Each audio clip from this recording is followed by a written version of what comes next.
Indian registration act के according कोई भी प्रॉपर्टी अगर 100 रुपीज से ज्यादा की वैल्यू है तो उसका लिखित तौर पे रजिस्ट्रेशन होना बहुत जरूरी है। क्योंकि कभी कभी ऐसा भी देखा गया है जो कुछ प्रॉपर्टी जो कि आपने परचेज किया, लेकिन आपकी परचेज करने के बावजूद जो सामने वाला प्रीवियस जो ऑनर था उसने उस प्रॉपर्टी के ऊपर बैंक से लोन उठा लिया या उस प्रॉपर्टी को किसी और के हाथों भी बेच दिया। तो ये क्या पॉसिबल है जो रजिस्ट्री होने के बाद भी कोई पर्सन उस प्रॉपर्टी को किसी और को भी फर्दर सेल कर सकता है या उस प्रॉपर्टी के ऊपर लोन भी उठा सकता है? तो आज इस वीडियो के अंदर वो सारी बातें डिस्कस करेंगे। आप इस वीडियो को लास्ट तक देखना जिससे कि वो सारी बातें, वो सारा प्रोविजन, वो सारा डिटेल आपको क्लियर हो पाए। सो हेलो दोस्तों, welcome to my channel Lex Cautery. मैं हूं आपका दोस्त एडवोकेट कैलाश, आज के नए लीगल ज्ञान में। देखिए, कुछ छोटी छोटी बातें हैं जिसका ख्याल रखना बहुत ज़रूरी है और इन बातों को ख्याल रखने के लिए आपको ये वीडियो लास्ट तक ज़रूर देखना है। अगर आप इस वीडियो को मिस करते हो, किसी भी पॉइंट पे आप अगर मिस करते हो, स्किप करके देखते हो, तो आपको वो कंटेंट नहीं मिल पाएंगे जो इस वीडियो के अंदर मैंने डाल रखा है और फिर से आप वही गलती दोहराओगे जो कि पहले भी आपने किया, या आप कभी जाओगे कोई प्रॉपर्टी खरीदने तो आप वो गलती कर सकते हो।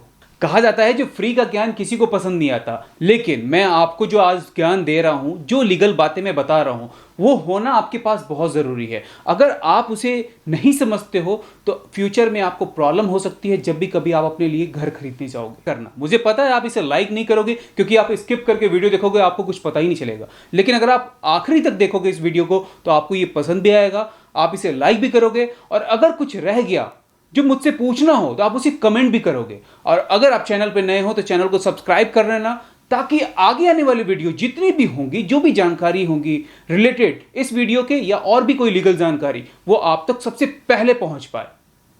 अब आती है बात जो रजिस्ट्री क्या है। आप कोई भी प्रॉपर्टी जब लेने जाते होंगे तो आप देखते होंगे जो वहां पे कुछ डीड या कुछ एग्रीमेंट बनते हैं। पहले तो जो कोई भी एग्रीमेंट, जैसे कि सेल डीड बना या ट्रांसफर डीड बना, और उस डीड के ऊपर आप कुछ स्टैम्प ड्यूटी पेमेंट करते हो और साथ में उसे रजिस्ट्रार ऑफिस ले आकर के उसे रजिस्ट्री भी कराते हो। यहाँ आप कोई फ्लैट खरीद रहे हो या कोई कॉमर्शियल प्लॉट खरीद रहे हो, तो इन सारे केसेस में यही सेम कंडीशन होता है, लेकिन डिपार्टमेंट चेंज हो जाते हैं। कहीं आपको म्युनिसिपल ऑफिस जाना होता है तो कहीं आपको इंडस्ट्रियल डेवलपमेंट अथॉरिटी के पास जाकर के अपने ऑफिस या कॉमर्शियल प्लॉट का रजिस्ट्रेशन लेना होता है।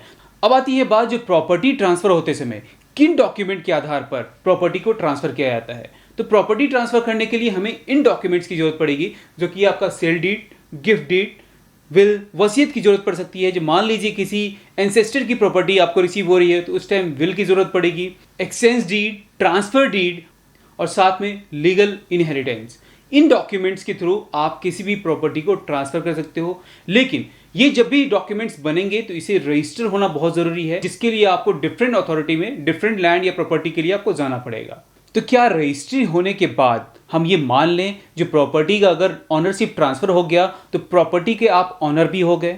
और यही लोग गलती भी कर देते हैं जिसके कारण उन्हें फ्यूचर में बहुत पछताना पड़ता है। मैं आपको बता दूं, जो रजिस्ट्री होने के बाद आपको म्यूटेशन कराना, प्रॉपर्टी का नामांकन कराना बहुत ज़रूरी है। ये नामांकन किस चीज़ का होगा? ये नामांकन होगा आपके ऑनरशिप का, मतलब प्रीवियस ऑनर को हटा करके आपका नाम गवर्नमेंट के रजिस्टर में लिखा जाएगा, इस प्रॉपर्टी का ऑनर आप हो। ये होता है म्यूटेशन। और अगर मैं आपको म्यूटेशन को एक सिंपल लैंग्वेज में बताऊं तो म्यूटेशन का मतलब होता है परमानेंट चेंजेस। मतलब जो भी ऑनरशिप है, जो भी ऑनरशिप का प्रीवियस नाम लिखा हुआ था उसे चेंज करके आपका नाम वहां मेंशन कर देना। इससे क्या होगा? तो इससे वो गलती नहीं होगी जो पहले मैंने आपसे डिस्कस किया था, जो आपने कोई प्रॉपर्टी परचेज किया और सामने वाला जो ऑनर है वो उसी प्रॉपर्टी के ऊपर कोई लोन ले लिया या उस प्रॉपर्टी को वो फर्दर सेल कर दिया।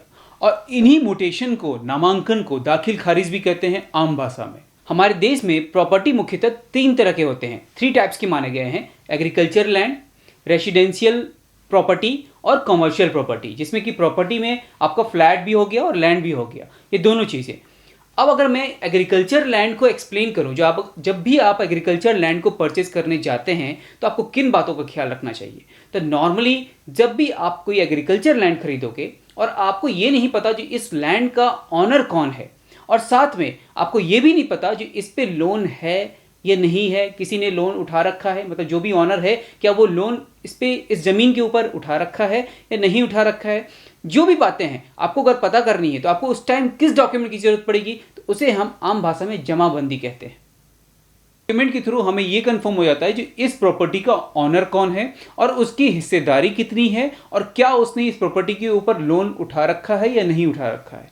वो सारी बातें हमें इस जमाबंदी जो ये डॉक्यूमेंट है इससे हमें पता चल जाता है। तो सबसे पहले जब भी आप एग्रीकल्चर लैंड परचेज करने जाओ तो ये जमाबंदी आप डॉक्यूमेंट निकलवाओ और इसे चेक करो।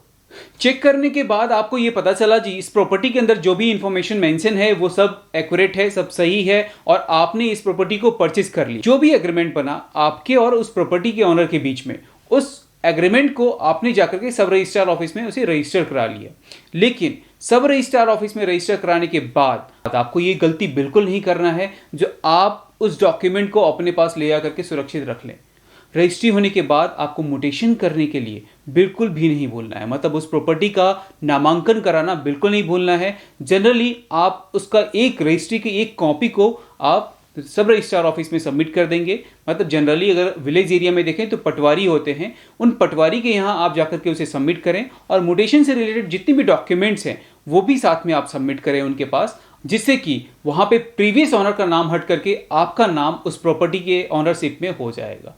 अगर आप ये नामांकन कराने में देरी करते हो या पॉसिबल है जो अगर आप आगे आने वाले टाइम में भूल जाते हो, जो नामांकन नहीं कराते हो, रजिस्ट्री की कॉपी रख करके आप निश्चिंत हो जाते हो, तो ऐसे केसेस में जो भी प्रॉपर्टी का प्रीवियस ओनर होगा वो उस प्रॉपर्टी को किसी दूसरे के हाथ में भी बेच सकता है और साथ में उस प्रॉपर्टी के अगेंस्ट में लोन भी वो उठा सकता है।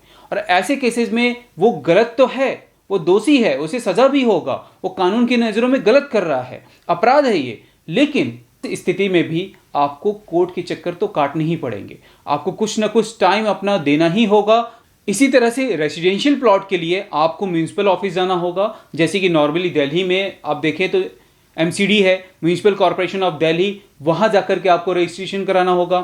वहाँ आपने नामांकन के लिए वहाँ पे आपको म्यूटेशन के लिए एप्लीकेशन फाइल करना होगा। यहीं अगर कोई कॉमर्शियल प्रॉपर्टी है तो इस केस में आपको इंडस्ट्रियल डेवलपमेंट अथॉरिटी के पास जाकर के अपने डॉक्यूमेंट सबमिट करने पड़ेंगे म्यूटेशन के केस में। अगर आपको जानकारी लेना है जो म्यूटेशन के लिए आपको कौन कौन से डॉक्यूमेंट्स की रिक्वायरमेंट होगी तो आप मुझसे कमेंट करके पूछ सकते हैं। बाकी आपको ये वीडियो कैसा लगा? अगर ये वीडियो आपको पसंद आए तो इसे लाइक, शेयर, सब्सक्राइब करना और बेल आइकन को हिट करना बिल्कुल मत भूलना, बिकॉज अगर आप ये मिस करते हो तो आगे आने वाली वीडियो जो मेरे इंफॉर्मेटिव वीडियो होंगे वो आप तक नहीं पहुंच पाएंगे। Thank you so much. जय हिंद, जय भारत।